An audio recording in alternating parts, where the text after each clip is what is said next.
Soy Sandra, la experta en nada, pero curiosa de todo, y estás escuchando el podcast La Fuerte Imparable.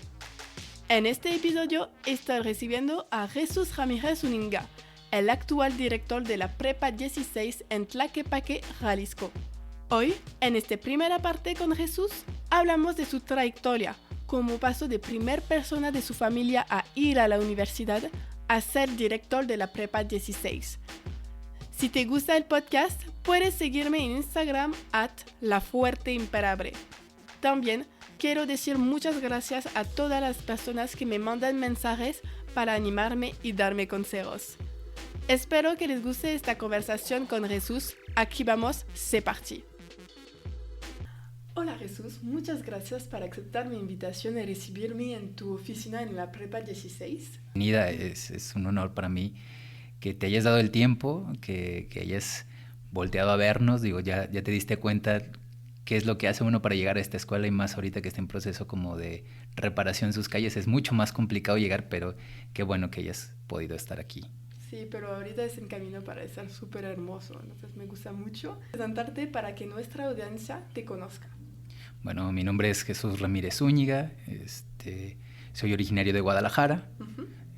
Estudié la carrera de abogado, la maestría en filosofía política, estudié un doctorado en desarrollo de competencias educativas y estoy estudiando otro doctorado en derechos humanos en el Centro Universitario de Tonalá de la Universidad de Guadalajara. Soy profesor de filosofía en bachillerato. Ajá, súper bien. ¿Y qué más? Personalmente, pues mis papás son de un pequeño pueblo en el sur de Jalisco, se llama Usmajac, ¿no? Okay. Entonces se vinieron como muchas personas a la ciudad, pues en busca de una forma mejor de vivir, ¿no? Uh-huh. Yo creo que como muchos en este país, ¿no? Mi papá es albañil, mi mamá es ama de casa, entonces soy el octavo de ocho hijos. Somos 3 hombres, son 5 mujeres. Uh-huh. Soy el único que he tenido una carrera universitaria en mi familia, ¿no? Tuve esa fortuna de que mis papás apoyaran mis estudios desde muy joven. Uh-huh. Y entonces, pues el hecho de haber tenido esa oportunidad del mundo universitario, pues me acercó al mundo de la lectura. Me gusta mucho leer, la música, el cine, el teatro, la danza, uh-huh. Aunque no sé hacerlo, ¿no? Pero lo disfruto como espectador. Okay. Y pues desde muy niño creo que el mundo literario y filosófico. El otro día estaba platicando con unos amigos y les decía, bueno, ¿en qué momento me gustó la filosofía? Y yo creo que como desde los 16 años empecé a pensar en ese mundo que te abre la filosofía. Uh-huh. Y fue lo primero que quise estudiar, pero mis profesores de la prepa, uh-huh. Eran abogados, y entonces yo dije, bueno, pues abogado y da filosofía, pues yo supongo que se relacionan. Entonces decidí estudiar Derecho en lugar de Filosofía, porque además se tenía la noción de que con la filosofía te morías de hambre. Sí, hay estereotipo. Sobre todo en México, quizás en otros países, a lo mejor en Estados Unidos, no sé si en Europa, creo que sí, son bien valorados los pensadores, ¿no? Los intelectuales, pero en México no. Uh-huh. En México tienes que dedicarte a 2 cosas, además de pensar, trabajar en algo más para vivir, ¿no? Entonces, pues no elegí el camino de la filosofía, no como carrera. Uh-huh. Y yo recuerdo que en mi prepa, yo supongo que sí había un espacio para orientación educativa u orientación vocacional, pero nunca se presentaron con nosotros. Entonces pues no tuve un test vocacional como para saber si las habilidades que tenía era para una carrera u otra. Entonces lo único que me orientó pues fue que mi maestro era abogado y que le gustaba la filosofía y que hablaba muy bien de la filosofía, y yo lo relacioné como que era la profesión ideal. Entonces pues me fui a estudiar Derecho, por eso, ¿no? Porque además en mi casa, como te decía, pues no hay antecedentes de estudios universitarios. Entonces no hay un modelo de bueno, mi papá es médico, pues me voy a estudiar medicina. Mi papá es abogado, me voy de abogado. No hay nada. Entonces soy el primero que genera como un modelo en la familia, ¿no? Hoy ya de de adulto, pues ya sé que tengo un tío que es ingeniero y que se dedica a la construcción, pero pues en su momento ni siquiera sabía que existía. Entonces, quizás tampoco me hubiera dedicado a la construcción porque los números no son lo mío. Ok. Pero cuando vas avanzando y cuando te incursionas en el mundo laboral, pues claro que te das cuenta que pues los números son necesarios para mucho más que sumar y restar y multiplicar y dividir, ¿no? Entonces, pues después te das cuenta. Desde la filosofía aprendí, por ejemplo, el tema de las matemáticas, pero en un sentido de comprensión del mundo, no tanto de cifras por de cifras, así, no se trataba de hacer operaciones, sino de comprender cómo se construye el mundo o cómo puedes explicar el mundo a través de ecuaciones, por ejemplo, en el mundo de la física. Okay. Aunque yo no sepa nada de ecuaciones, sé que eso te permite comprender ciertos fenómenos de la naturaleza. Entonces, me permitió entender la importancia de las matemáticas, de la física, de la ciencia en general, para entender lo que sucede en tu entorno. Ok. Y entonces, ¿estudiaste carrera de abogado cuando quisiera más filosofía, pero tenía la referencia de tu maestro? De mis maestros, es decir. Entonces yo me meto a estudiar Derecho y pues siempre he sido como estudiosón, ¿no? Okay. Entonces, pues no tenía dinero, pues te digo que mis papás pues no tenían un trabajo como que diera para eso, ¿no? Pero tuve una infancia como muy feliz. El otro día que viniste para conocer la escuela, me quedé pensando en las preguntas que me pudieras hacer, ¿no? Así como me va a preguntar de mi vida personal. Sí. Y entonces dije, ¿pero de qué voy a hablar, no? Y entonces es complicado de pronto voltear la mirada hacia uno mismo, ¿no? Decir, recordar, y entonces, ¿qué le voy a decir para que mi memoria esté más o menos fresca, ¿no? Y entonces yo recordaba mi infancia y dije, bueno, pues a pesar de que mis papás no tenían dinero, tuve una infancia muy feliz y con muchos juguetes, ¿no? Y entonces me asimilaba con La vida es bella. ¿Te acuerdas de esa película italiana? No. Donde es en la Segunda Guerra Mundial, no tiene nada que ver conmigo, pues, pero el papá es judío y los detienen en un campo de concentración. Okay. Y el papá genera toda una fantasía alrededor del campo de concentración en el que es como una especie de juego para que el chico gane un tanque de guerra, ¿no? Sí, entonces yo dije, bueno, pues a lo mejor mi papá no estábamos en la Segunda Guerra Mundial, no había un conflicto social ni una guerra civil en México, pero dije, bueno, pues a lo mejor jamás me manifestó las necesidades que había en mi casa, y quizás había muchas, pero jamás me di cuenta. Te cuidaron y para que tienes exacto, una infancia. Y entonces fue una infancia muy feliz. Entonces yo me di cuenta hasta los 18 años, porque fue cuando empecé a trabajar, o sea, ni siquiera había trabajado, de la enorme necesidad económica que teníamos y yo quería seguir estudiando, ¿no? Entonces hasta ahí me enfrenté, pero es a los 18 años cuando me enfrento que necesitaba salir a trabajar para poder estudiar. Okay. ¿Y ¿no? ¿En qué trabajaste entonces? Pues mira, por ejemplo, cuando estaba en primero de la licenciatura, todavía no trabajaba, todavía fue así como de, pues ahorré y con lo poco que ahorré me metí, entonces pues me la pasaba en la biblioteca, pues porque no podía comprar libros, ¿no? Entonces era en biblioteca y ya hacía todas mis tareas, pues en la Universidad de Guadalajara, pues no sé si has ido a las bibliotecas, pero porque estamos en pandemia, ahorita no funciona igual, pero te prestan los libros por una semana, entonces me llevaba libros a la casa, estudiaba en la casa y todo este tema, ¿no? Entonces, primero y segundo fue así. Después, fui al Servicio Nacional de Empleo, ¿no? Así de, que es como bolsa de trabajo y te metes ahí a ver qué hay, ¿no? Y había algo denominado como becas de capacitación, ¿no? Pero estaba dirigida a personas que no habían estudiado. Entonces, se oye mal, pero tuve que mentir, tenía más necesidad de mentir y ganar dinero y no encontraba trabajo. Y entonces dije, no, pues no, yo nomás llegué a la prepa, ¿no? Aunque ya estaba estudiando la licenciatura. Y entonces me ofrecieron una beca de capacitación como auxiliar contable. Y me fui a trabajar a las bodegas del mercado de abastos. ¿No? Sí, en las bodegas pues tienen las oficinas contables, entonces yo era auxiliar contable, yo no sabía nada de cifras, o sea, nada, entonces yo no, pues me pusieron a acomodar el archivo, siempre he tenido como muy buena relación con las personas, o no sé qué les llame de mí, que han sido muy bondadosos conmigo en más de un sentido. Entonces yo empecé a trabajar ahí, pues les dije la verdad, es decir, la beca de capacitación era como en verano, ¿no? Que no tienes clases y entonces pues tienes el tiempo libre, pero ya se acercaba la finalización de la beca, que eran 2 meses, y yo tenía que regresar a clase, ¿no? Y entonces pues tuve que sincerarme, ¿no? Así de, pues a mí sí me gusta estar aquí, pero pues yo tengo que regresar a estudiar, y yo estudio de 7 de la mañana a 1 de la tarde, y el trabajo aquí es de 9 a 3, entonces pues no voy a poder, ¿no? Y los dueños de la bodega, por eso te digo que he tenido con mucha suerte, me dijeron, no, a nosotros lo que nos interesa es que estudies, ¿no? Sin conocerme. Nosotros te vamos a pagar tanto más. ¿Y cuánto te daban de beca ya? Pues no me acuerdo las cantidades, para que te voy a mentir, ¿no? Entonces me daban lo de la beca más un extra y me contrataron, pero además de contratarme me dieron una facilidad para no trabajar, porque me decían, bueno, pues en cuanto salgas te vienes a trabajar, ¿no? Entonces, en camión, si te imaginas. Entonces, pues yo salía a la 1, llegaba a trabajar a las 2 y la bodega la cerraban a las 3. Entonces prácticamente trabajaba 1 hora diaria y me seguían pagando lo mismo. Al mes me dijeron, ¿sabes qué?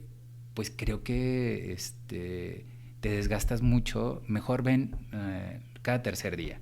Y yo, bueno, y entonces llegaba cada tercer día y me pagaban exactamente lo mismo. Ok, entonces ellos querían realmente, es más para apoyarte como alumnos, de, oye, ¿quieres estudiar? Pues vamos a darte los dineros que necesitas para que tienes una carrera universitaria. Entonces, todo un semestre trabajé así, después nada más era una vez a la semana, los viernes, y pues hacía en realidad casi nada, ¿sabes? A veces contestar el teléfono, a veces ir a depositar algunos cheques al banco.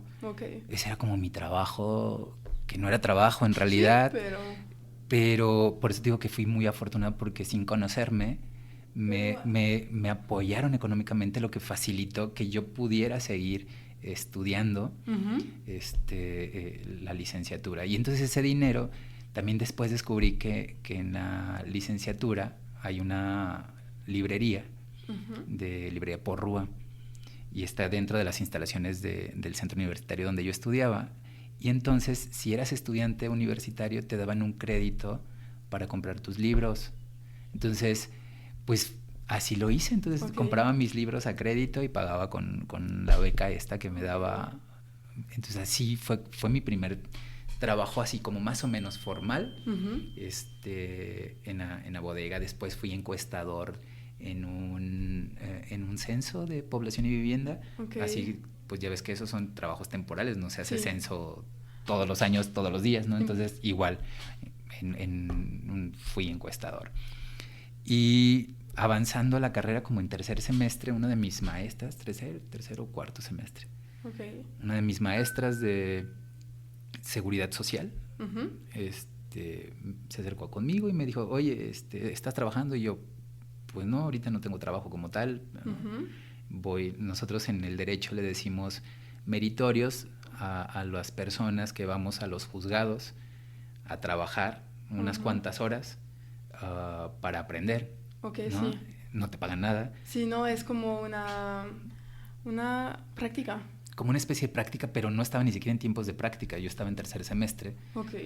Pero uno de mis amigos de ahí de la licenciatura, compañero del salón, él ya sí trabajaba para un juzgado civil. O sea, él ya estaba ahí como oficial notificador. Entonces, un par de amigos y yo, pues nos íbamos con él a ayudarle con las notificaciones, y pues íbamos aprendiendo de los procesos.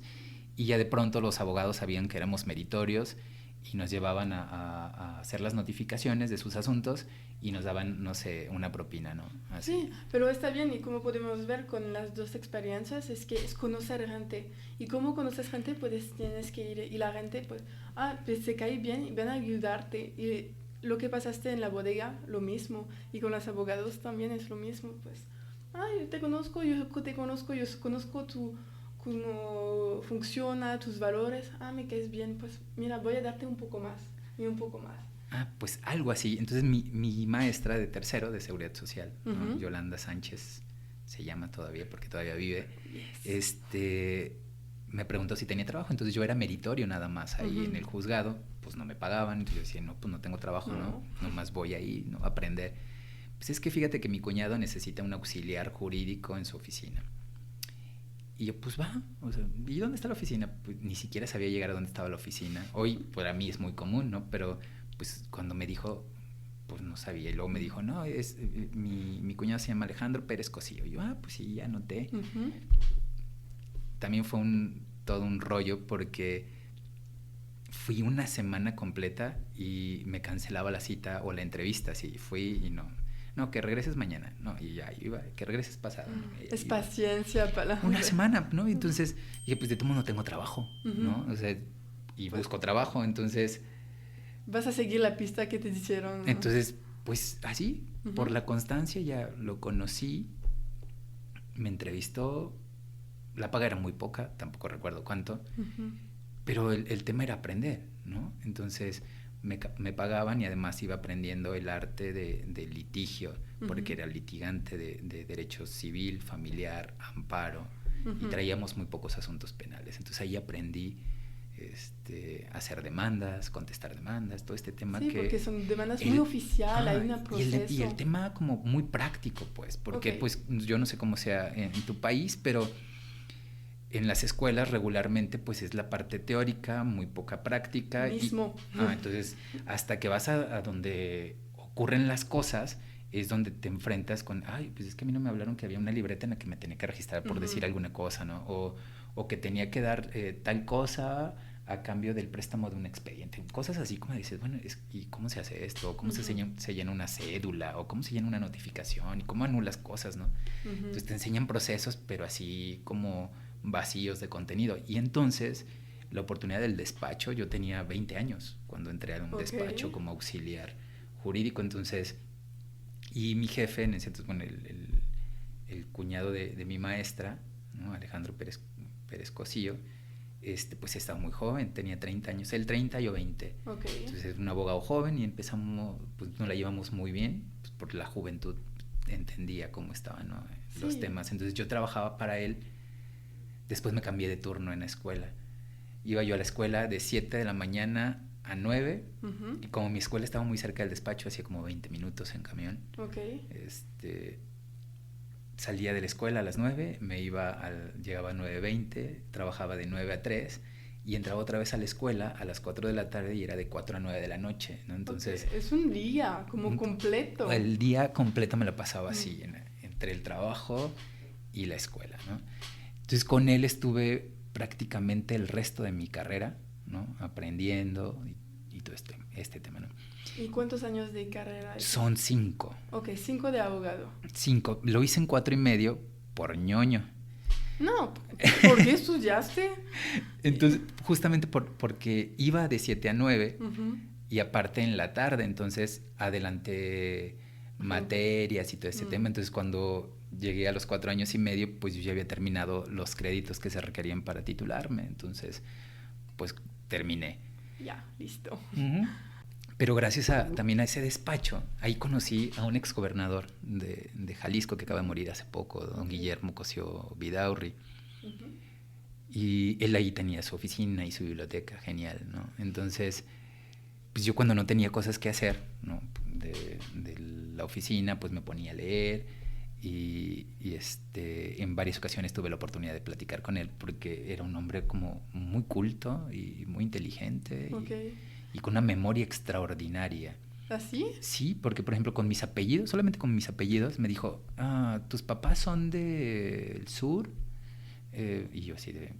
¿Sí? ¿Eres de los Ramírez de acá? Y yo, no, de esos no. Pero es de los de acá, sí. Pero solamente por mis apellidos, ¿sabes? Wow. Y que conoce y se recuerda. ¿Alguien le dice algo? Se recuerda. Y entonces, como fue gobernador, pasó por todo el estado, conoció un montón de gente, pero era un buen sujeto, ¿no? Wow. Entonces, tuve la fortuna de conocerlo. No fue mi amigo, porque sería una mentira. Si fui amigo de un exgobernador, no es cierto, es una mentira.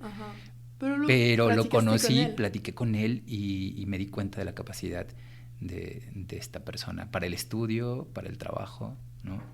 La disciplina, la dedicación. Sí, un hombre muy, muy disciplinado. Entonces, pues ahí estuve en ese despacho y en una ocasión, como parte del despacho tuve que ir a revisar algunas escrituras al Registro Público de la Propiedad y del Comercio, se llama, ¿no? Ok.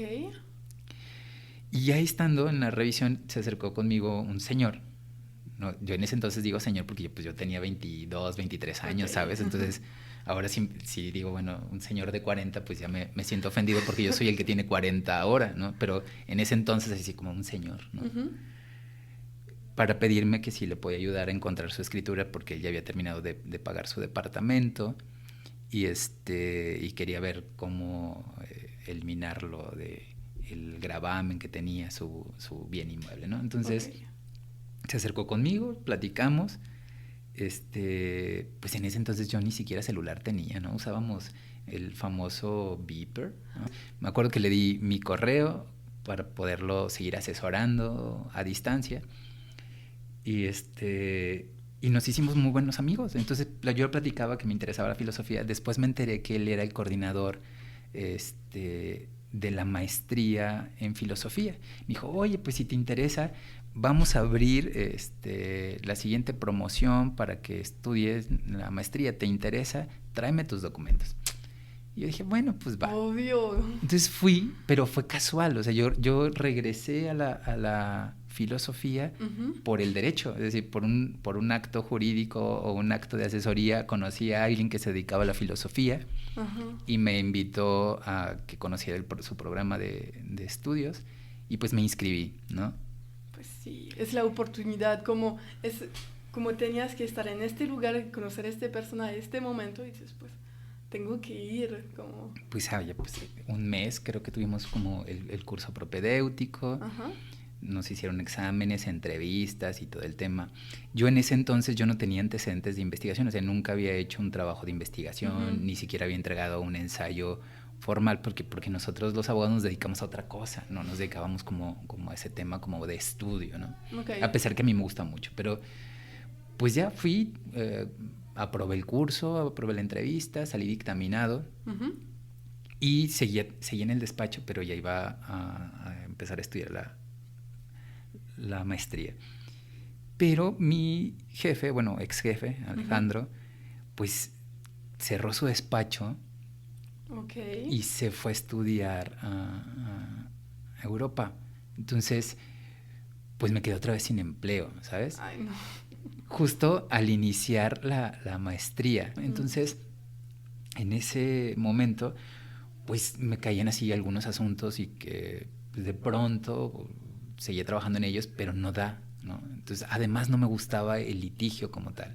Yo quería cuando estaba en el espacio, yo quería formar parte del Poder Judicial, formar parte de los juzgadores, formar parte de ese tema de resolver problemas de la gente y no al revés, ¿no? Que yo fuera el que diera los problemas o que defendieras o ese tipo de cosas. Entonces, nunca tuve suerte y hacía exámenes de ingreso al Poder Judicial de la Federación y al Poder Judicial del Estado de Jalisco y aprobaba los exámenes y nunca pude entrar, ¿no? En México hay una característica para poder entrar a estas instituciones. Pues yo no tenía esa característica.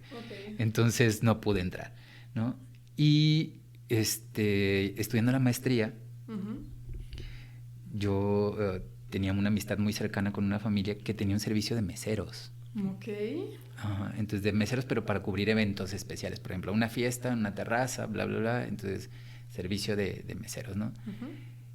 Pues me metí a eso, ¿sabes? Sí. No tenía de dónde sacar dinero, entonces los fines de semana, viernes, sábado y a veces los domingos, pues era mesero.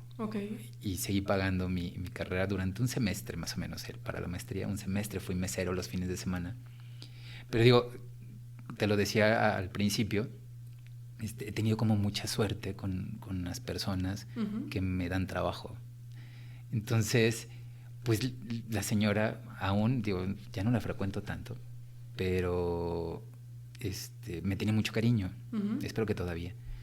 Me tenía muchísimo cariño y entonces me enviaba a los eventos en donde no era mucho trabajo y las propinas eran buenas, ¿sabes?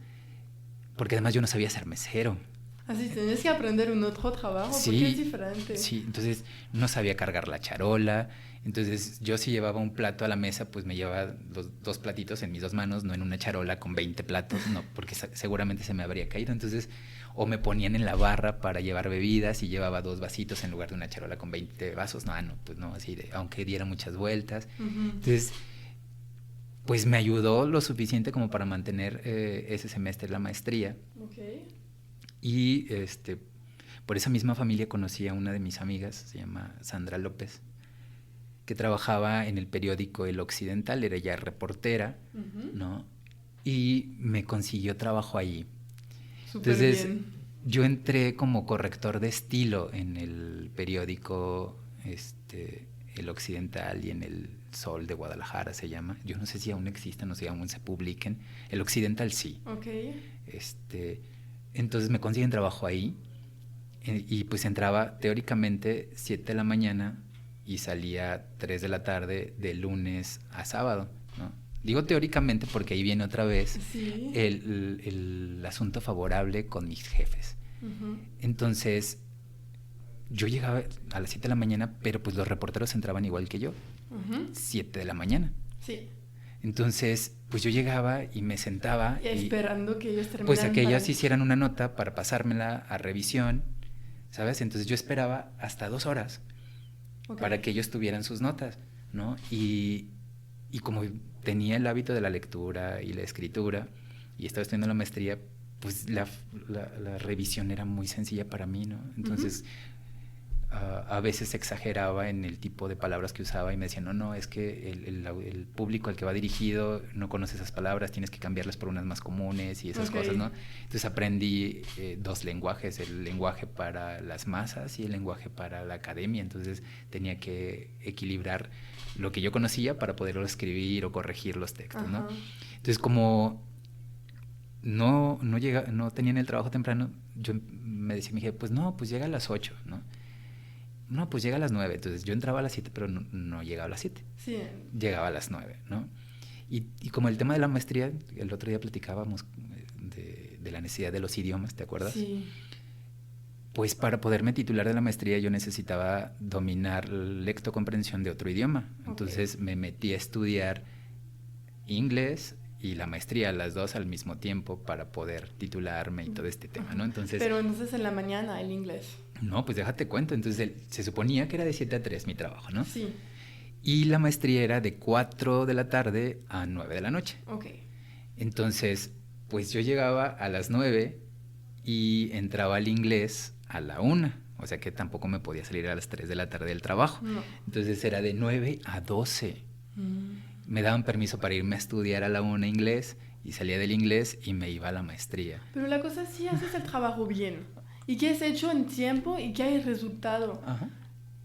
Pues es mejor si pasa menos tiempo, es productividad, se llama. Y entonces para ellos, pues sí, hiciste tu trabajo. Hay gente que lo hacen en 5 horas, tú lo haces en 3, pues lo haces en 3 y te vas ahorita. Exacto, entonces siempre sobraba tiempo y entonces me daban más trabajo y lo seguía haciendo y me daban más trabajo y lo seguía haciendo, ¿no? Y entonces, pues tuve otra vez un jefe que me apoyó para seguir estudiando lo que yo quería. Y así fue, desde el 2000, más o menos 2004 creo, al 2007 trabajé ahí en ese periódico. Y el tema de la prepa llega después. Yo seguía estudiando la maestría y la secretaria del coordinador de la maestría, Teresita se llama, no sé si aún viva, porque ya era grande cuando yo la conocí, pero espero que aún viva. Ella fue la que me animó a entrar a la convocatoria para ser profesor. Yo no quería ser profesor. ¿Por qué? No era una carrera que me llamara la atención. En ese momento no tenía como esa vocación así de yo quiero enseñar, compartir lo que conozco, formar jóvenes, ¿no? No era proyecto de vida a mis 26 años. Mírate ahorita. No, a los 25. No era un proyecto de vida. Y entonces me dijo, oye, fíjate que se abrieron 3 prepas nuevas, 14, 15 y 16. y están requiriendo maestros. La convocatoria es muy sencilla, no se requiere tanto. Digo, no, es que la verdad a mí no me gusta dar clases. No, es una gran oportunidad para que entres a la universidad, de verdad, hazlo. Digo, no, la verdad es que yo no quiero dedicarme a esto, yo quiero seguir aferrado, yo quiero entrar al Poder Judicial y yo quiero dedicarme a esto. La maestría es como para tener mayores habilidades, para poder resolver y tener una conciencia más plena, para poder hacer justicia, ¿no? Ese era mi ideal, así yo quiero... Mi sueño en ese entonces era, yo quiero ser secretario de Estudio y Cuenta de la Suprema Corte de Justicia de la Nación, ¿no? Así de, yo quiero llegar ahí, no a ser ministro, secretario de Estudio y Cuenta ya, ¿no? En la Corte. Ese era mi sueño. Y no, y no se me abría ninguna puerta ahí, entonces, pues me dijo, pues bueno, los voy a meter, ¿me das permiso de agarrar de tu expediente de la coordinación los documentos que necesitan para ingresarlos? Yo me voy a encargar de todo, me dijo en ese entonces Tere, ¿no? Yo, pues sí, adelante. Entonces, ella metió mis papeles. Ella me decía, oye, tienes que ir tal día a tal lugar para que te entrevisten. Tal día tienes examen de conocimientos para que vayas. Así, ella se encargó... Ella quería que yo fuera universitario. Entonces, ella se encargó de todo. De todo, así de... No se te olvide, mañana tienes que ir a esto. No se te olvide, mañana tienes... Así, como si fuera mi secretaria, ¿no? Por eso digo que he tenido como muchas bendiciones con muchas personas que se han fijado en mí para hacer cosas, ¿no? Pero entonces pienso que la gente veía tu potencial, con la manera que hablas, la manera que comunicas sus ideas y todo eso. Y creían en ti, pues vamos a hacer, y si él no lo ve, pues vamos a ponerle enfrente a fuerza que lo haga. Para que... Pues así fue, entonces pues fui a los exámenes. Las materias para las que tenías que hacer exámenes, pues en ninguna, por ser abogado, pues ninguna de las materias se prestaba para, bueno, pues imparto esta, ¿no?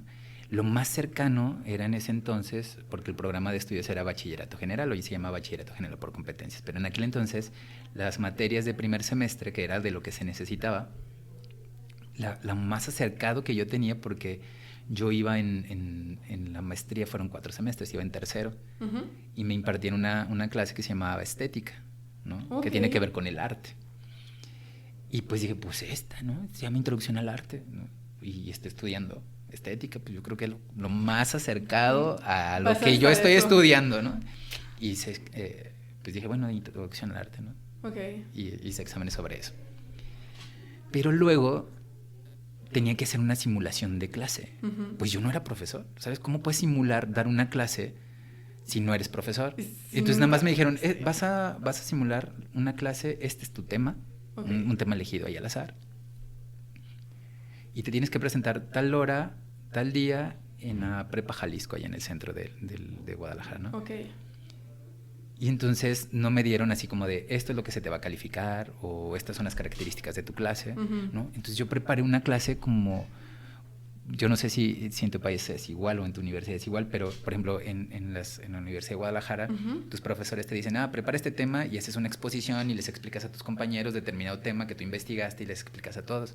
Pues eso hice, ¿no? Entonces, pues nunca había dado una clase y lo más cercano en mi cerebro era como una exposición para mis compañeros, pues así me preparé, ¿no?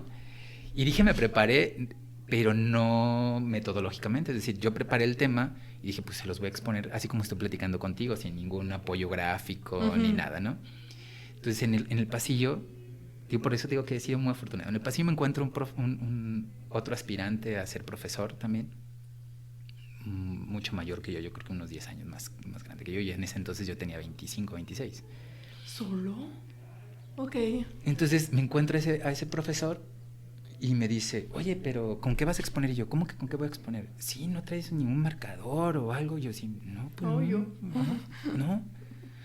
Bueno, te presto 2 para que pues pongas al menos en el pizarrón. Mira, pues porque todos traían cartulinas y todo preparado su tema y yo no llevaba nada, ¿sabes? Y yo sí de, es que a mí no me dijeron que debería traer algo, pues yo vengo preparado para explicar lo que sé, pero no como para esto, ¿no? Pues al menos ponles algo en el pintarrón. Entonces me dan 2 marcadores para que yo hiciera al menos un mapa conceptual o algo en el pintarrón. Y dijeron, bueno, pues para que les quede claro, pues eso hice, ¿no?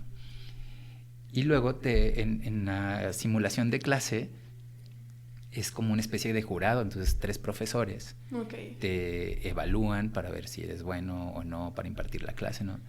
Y pues eran 2 maestras y un profesor, ¿no? 2 señoras que seguramente serían madres de familia. Te digo que tengo como ese, no sé qué pasa con, ¿no? Y entonces, pues, adelante, profesor, me dijeron, ¿no? Entonces, pues yo le pido explicar, bla, bla, bla. Me dice, ¿nos permite un momento? Y yo, sí.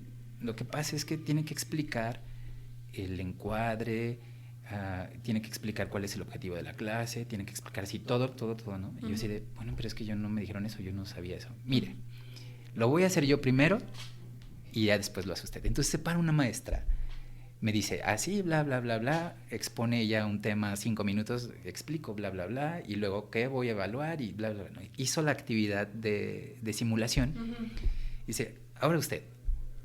Y entonces hice como lo mismo que ella me dijo. Entonces, muy bien. Y ya, me evaluaron. Entonces, por eso te digo que he tenido como mucha fortuna que la gente vea como cierta habilidad en mi persona, de tal manera que así de, no lo vamos a tronar nosotros, ¿no? Así de, hay que darle las herramientas para que sí sea. Pero pues como así muchas pasó. Personas que si tú das las herramientas y la gente lo vieron muchas veces en ti, pues mira, te enseñó, ¿sabes? Pues ya, esto sabes, se aplica y eso es súper bien. No, pues así pasó. Entonces, ya después ya no me llamaron, después de todos los filtros que pasé, ya no me llamaron, ¿no? Y como al mes me llaman y me dicen, oiga, pues es que queremos hablar con usted porque usted le vamos a dar 12 horas clase como profesor, porque usted aprobó todo esto, ¿no? Y yo, sí, pues venga, ¿no? Y ahí voy. Me dicen, no, pues son las materias, sería su horario, pero antes de que usted diga que sí, nos gustaría que fuera a donde está la prepa, para que sepa desde su casa cuánto tiempo hace hasta allá, y si le conviene o no, ¿no? Es decir, pero usted ya tiene sus clases. Y yo, bueno, ¿no? Recuerdo que le dije, bueno, pues sí voy, ¿no? Pues no fui, no vine pues aquí, ¿no? ¿Por qué? Si sí las gané, si sí voy a dar clases, pues qué importa dónde sea, ¿no? Y entonces me hablaron otra vez, oiga, ya fue, y yo, no he ido a ver la escuela, pero entonces, pues no importa dónde esté la escuela, si me van a dar esas clases, pues las imparto donde sea. Ustedes díganme cuándo empiezo y voy, ¿no?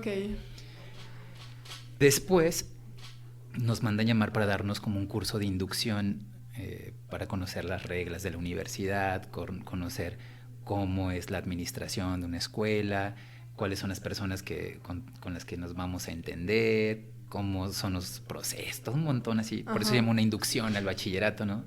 Pero como profesor. Entonces nos impartieron ese curso. Y la directora de ese entonces, que es mi antecesora, la doctora Rosalinda Mariscal, ella fue mi maestra en la licenciatura, ella también es abogada. Fue mi maestra en la licenciatura y la reconocí, ¿no? Entonces terminó el curso, ella se presentó como directora y pues ya me acerqué y le dije, digo, seguramente no se acuerda de mí, pero usted fue mi maestra de taller de lectura jurídica en cuarto semestre. Y ya, pues me acerqué, ya no fue un acercamiento de, pues ahora voy a trabajar para usted, ¿no? Y ya, pues así fue pues nuestro encuentro. Entonces compartía 2 trabajos. En la mañana iba al periódico. Me dejaban salir a las 12, ¿no? Porque yo tenía que venir aquí a impartir mi clase a la 1 de la tarde. Entonces salí a las 12 del periódico. Afortunadamente, todavía andaba en camión. Afortunadamente, el camión que me traía aquí pasaba a una cuadra del periódico. Ya para entonces... ¿En cuánto tiempo duraba el transporte? Como 45 minutos, casi 1 hora. Entonces siempre llegaba 5 minutos, 10 minutos antes de mi clase. Siempre, ¿no? Y yo ya había terminado la maestría. La maestría la terminé en julio del 2006 y empecé a dar clases aquí en septiembre del 2006. O sea, había terminado lo otro, ya lo había cerrado ese capítulo. No me había titulado porque no había terminado mi tesis, pero ese capítulo estaba cerrado de ya no tenía que ir a clases, nada más trabajaba, entonces pues iba a trabajar al periódico y luego me venía aquí, entonces compartía las dos cosas.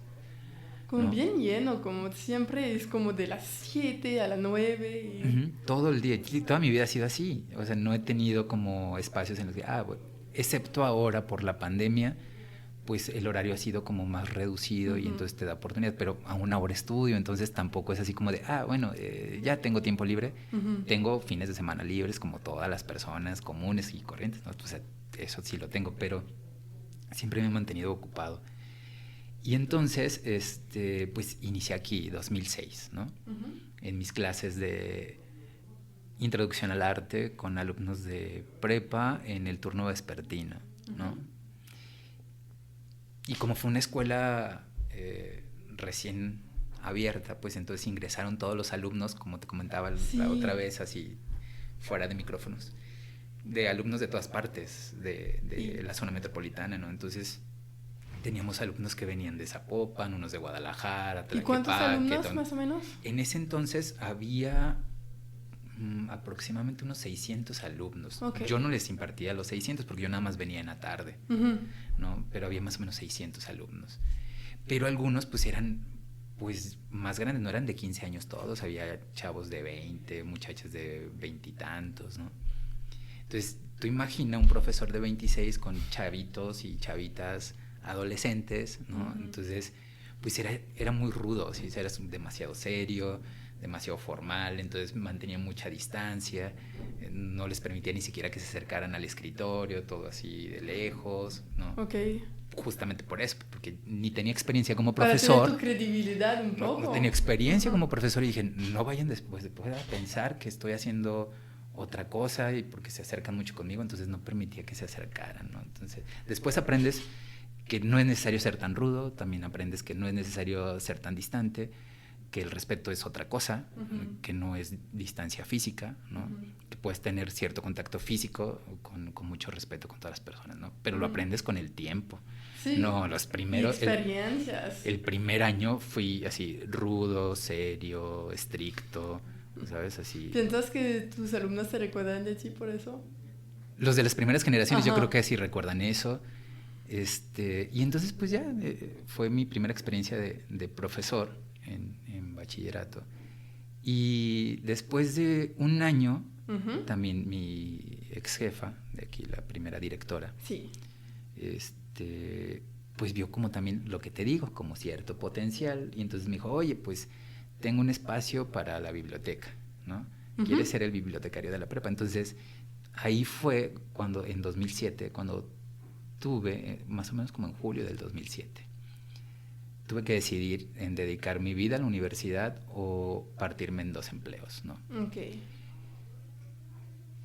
No fue difícil porque en el periódico no había crecimiento, pues, o sea, yo no iba a pasar de corrector o redactor a un puesto directivo ni de administrativo. No había oportunidad no de había crecimiento. Nada, no había, ¿no? Entonces, ni siquiera de reportero, aparte no quería ser reportero, entonces no quería crecer ahí. Y entonces acá sí la había, ¿sabes? Entonces dije, va, entonces hablé con mis jefes del periódico, les di las gracias y Y universidad. Y tuve muy buena experiencia en la despedida porque fue así de, pues lamentamos que te vayas, pero desafortunadamente con lo que tú sabes no te puedo ofrecer nada, ¿no? Entonces, pues mejor crece en otro lado, aquí tienes amigos, cuando tú necesites puedes regresar y aquí estamos, ¿no? Y yo sí, pues va, entonces le aposté todo mi tiempo a la Universidad de Guadalajara, ¿no? Entonces me vine y aquí trabajaba 48 horas a la semana, ¿no? Entonces era bibliotecario por la mañana, entraba a 7 de la mañana, salía a las 3 de la tarde como bibliotecario y después de las 3 impartía clases. Okay. Entonces prácticamente todo el día a partir del 2007. Entonces en las universidades públicas como la nuestra existen representantes de los profesores, ¿no? Nosotros les llamamos delegados sindicales, es decir, es el profesor que representa a los profesores en una asamblea con muchos más delegados para tomar las decisiones del sindicato, ¿no? Sí. Entonces, más o menos como en el 2008, me convertí en el segundo delegado de la escuela representando a los profesores de aquí, ¿no? Ese mismo año también tenemos algo que se llama Consejo Universitario, que es el máximo órgano de gobierno de las universidades autónomas como la nuestra. Entonces la Universidad de Guadalajara tiene algo que se llama Consejo General Universitario, ¿no? Que es el órgano de gobierno, como te comento, compuesto por directivos, académicos y alumnos. Entonces tomamos las decisiones acerca de las políticas y las decisiones de toda la universidad. Pero hay diferentes niveles, ¿no? Hay un Consejo General Universitario. En el caso de nosotros hay un sistema de educación media superior, ¿no? Existe algo llamado Consejo Universitario de Educación Media Superior. Y también está compuesto igual, directivos, profesores y alumnos, ¿no? Y en las escuelas como esta también tenemos también un consejo. Se llama Consejo de Escuela. Entonces está compuesto también por directivos, profesores y alumnos, ¿no? Todos son de elección. O sea, los únicos que no somos elegidos pues somos los directores, ¿no? Nosotros es parte de tu función. Los profesores son elegidos por voto. ¿Ah, sí?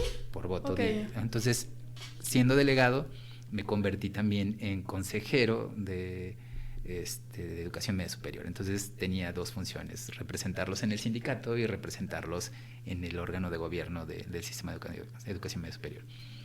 Ese mismo año, por eso digo que fueron como muchas cosas así de repente, ¿no? Ese mismo año renuncia quien era la coordinadora académica de la escuela, la que se encarga de todos los procesos de aprendizaje, las planeaciones, la supervisión de los profesores, las evaluaciones, todo este tema del trabajo académico, ¿no?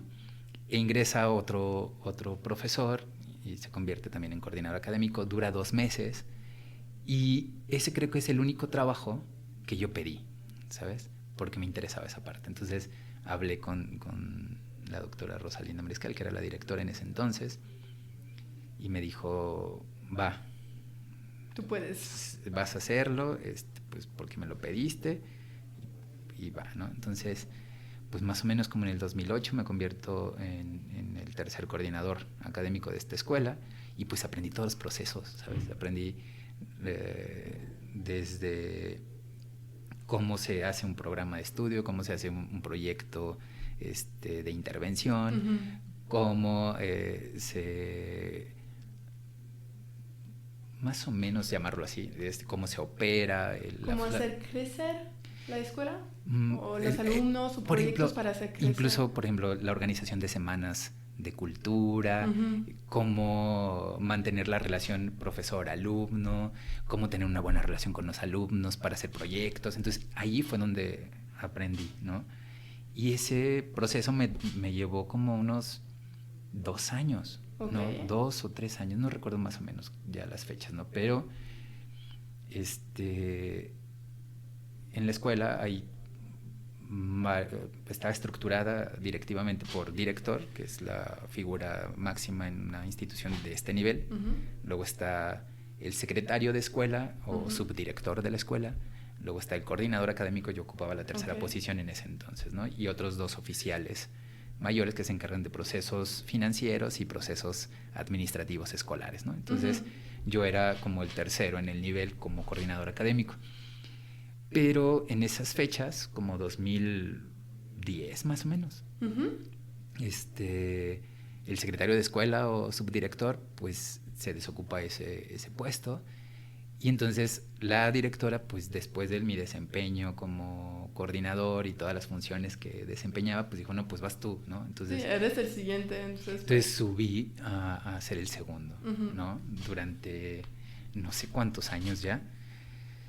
Y pues trabajé con ella como directora y yo como secretario el resto del periodo hasta 2019.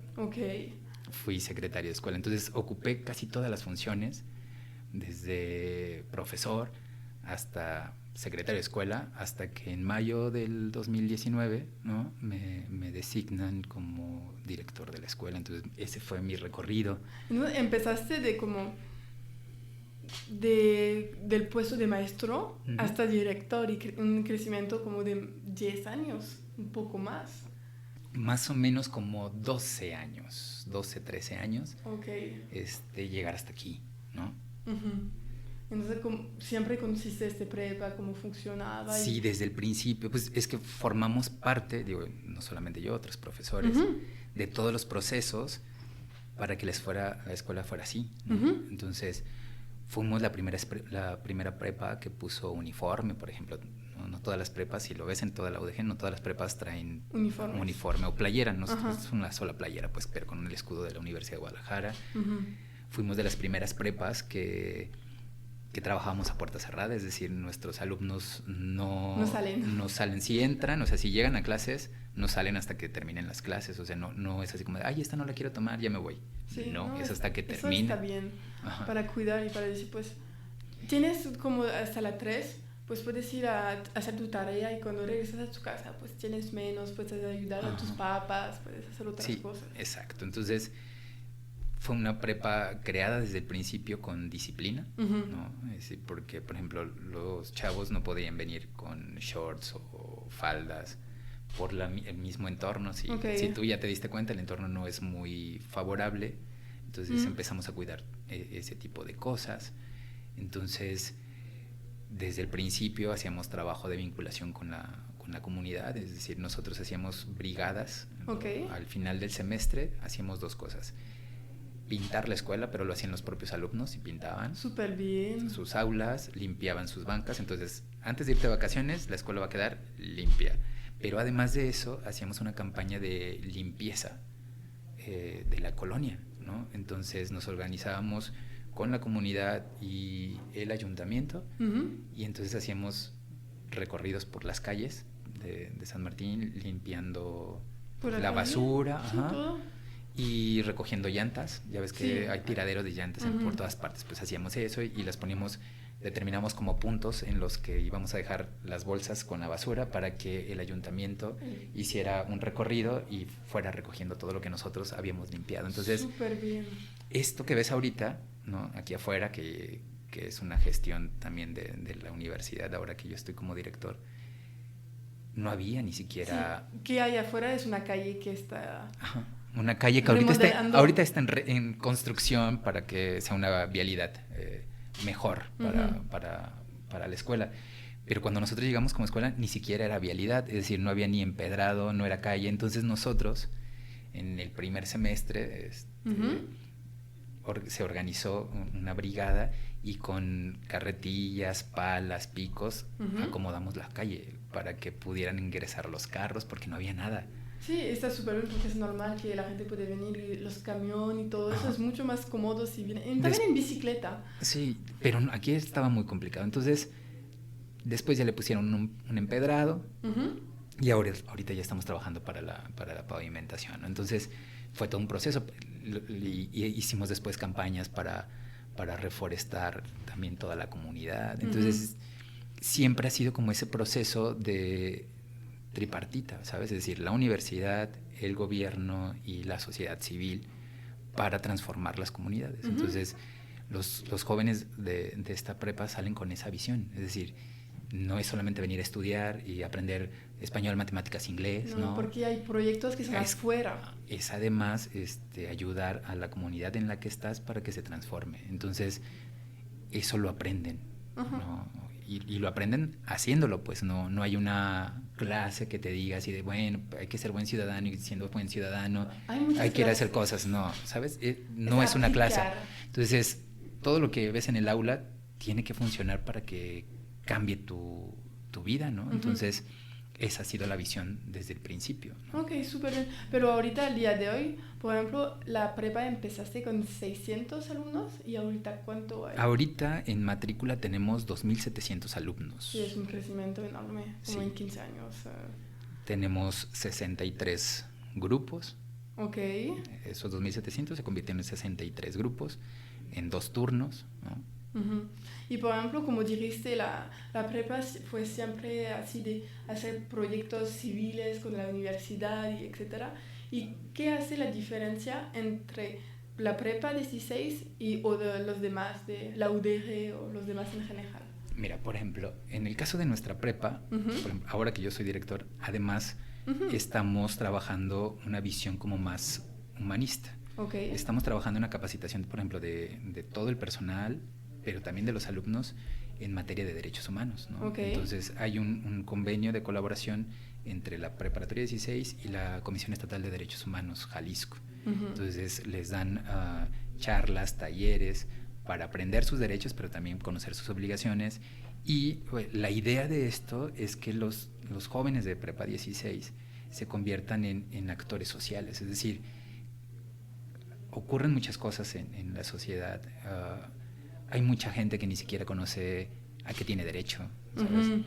Y nosotros queremos que quien tiene oportunidad de ingresar a la Universidad de Guadalajara, en particular en la Prepa 16, pues se convierta en esa voz de quien no tiene voz porque no conoce que tiene derecho a tener una vialidad digna, por ejemplo, que tiene derecho a servicio de agua potable y que no se te haga normal que te den agua una vez a la semana y que tú digas, bueno, pues al menos tengo. Sí. No, pues es que debes de tener diario, ¿sabes? Pero de pronto normalizamos las carencias y que te den un día una cosa o una vez al mes y dices, bueno, al menos me dan. Pues no es que te den, es que es una obligación del Estado proveer de todos los servicios, no de que te los den gratis, pero proveerlos de tal manera que tú puedes tener una vida digna. Y es como ahora Internet que pues no. Vamos a hablar de eso ahorita. Es que el reto de la pandemia, lo que hablamos la última vez que llegué aquí, es Internet fue uno de tus retos. Sigue siendo un reto enorme, digo.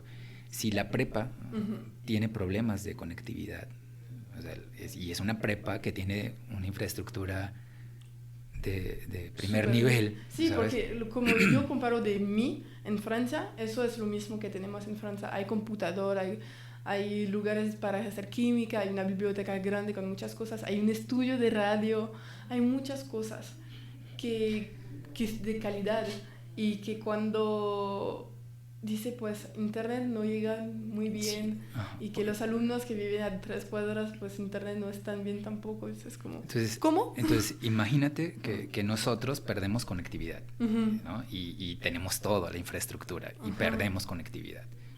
Tú imagina 2,000 de estudiantes. Los 2,000 estudiantes que hay alrededor en estas comunidades donde ni siquiera existe el servicio, pues, o sea, no es que no quieran tener, es que las empresas no llegan hasta allá, ¿no?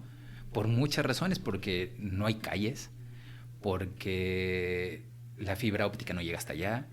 Es que, por ejemplo, en el caso de la prepa, nosotros ponemos la infraestructura, ¿no? Así, por ejemplo, para la conectividad inalámbrica, pues nosotros ponemos como universidad la infraestructura dentro de la escuela. Y entonces se contratan a los proveedores de internet, ¿no? Pero ya tenemos la infraestructura, entonces ellos nada más, aquí está el servicio. Pero en el caso de los espacios afuera, ¿no?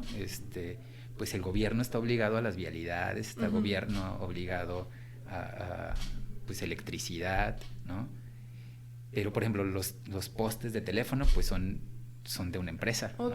Pero no ven el potencial, entonces, pues, ¿para qué poner? Entonces, ahí no está la inversión pública y es una inversión privada. Entonces, como no están con infraestructura necesaria para que llegue hasta allá los servicios de telefonía, internet, vía fibra óptica, que es el mejor servicio en este momento, pues es por cable. Entonces, los megas que te pueden llegar por cable en relación con la fibra óptica, pues es mucho menor, ¿no? Por ejemplo, hay alumnos que dicen que les llegan 10 megas.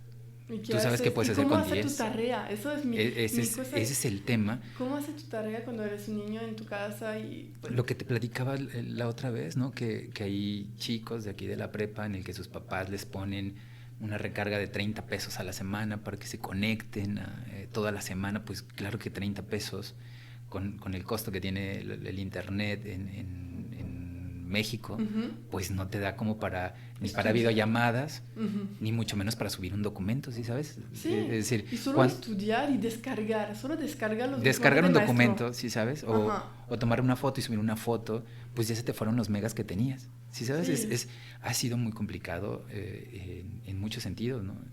Por eso, desde que empezó la pandemia, lo primero que hicimos fue el tema de la infraestructura, que toda la escuela tuviera internet, porque antes nada más se tenía internet pues en los espacios cerrados, así como en las oficinas, en los laboratorios que visitaste, que hay computadoras, pues ahí había internet, Entonces, de pronto había algunas antenas en los edificios, pero por la densidad de los muros, pues no llegaba la señal. Entonces, pues lo primero que pensamos fue eso, así de, a ver, pues esta vida digital o esta enseñanza a través de medios digitales llegó y se va a quedar. Entonces, ahora, pues hay que adecuar los espacios. Entonces, hicimos toda una rediseño de la infraestructura para la conectividad. Entonces, ahora todas las aulas cuentan con conectividad a internet, de tal manera que cuando regresen los chavos pudieran conectarse en las mismas dinámicas de trabajo digital, pues hasta en su propio celular. Pero